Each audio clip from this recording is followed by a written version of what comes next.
நாங்கள் இப்போ எங்கே வந்திருக்கோம்னு பார்த்தீங்கன்னு சொன்னால் வவுனியாவின் குடியிருப்பு விநாயகர் ஆலயத்திற்கு தான் வந்திருக்கின்றோம். இந்த ஆலயம் வவுனியாவின் மிக புராதனமானதும் பழமையானதுமான ஆலயமாக காணப்படுகிறது.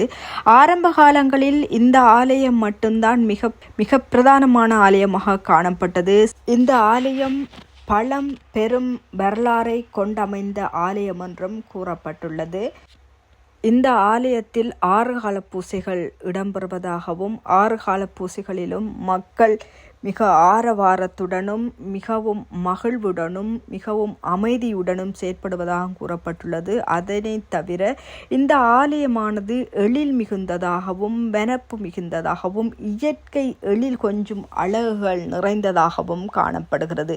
அதன் அடிப்படையில் இந்த ஆலயத்திற்கு முன்பதாகவே வவுனியாவின் மிக பிரதான குளமான வவுனியா குளம் அமைய பெற்றிருந்தது. அதற்கு முன்பகுதி சிறுவர்கள் விளையாடும் இடம் அமைய பெற்றிருந்தமையும் குறிப்பிடத்தக்கது.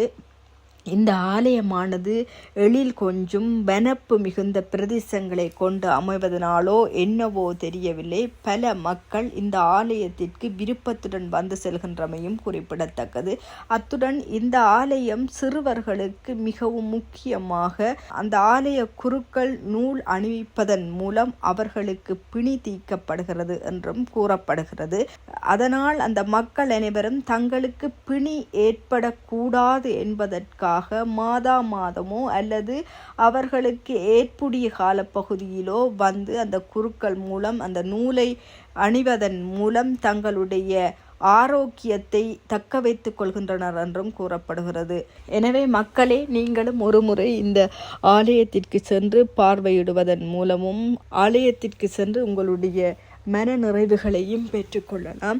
நீங்கள் ஒரு முறை இயற்கையும் அழகும் நிறைந்த அந்த ஆலய பார்வையிட வேண்டும். அதற்காகத்தான் இந்த காணொளியை நான் பதிவிட்டிருக்கின்றேன். மீண்டும் ஒரு காணொளியில் உங்களை சந்திக்கிறேன். நன்றி மக்களே.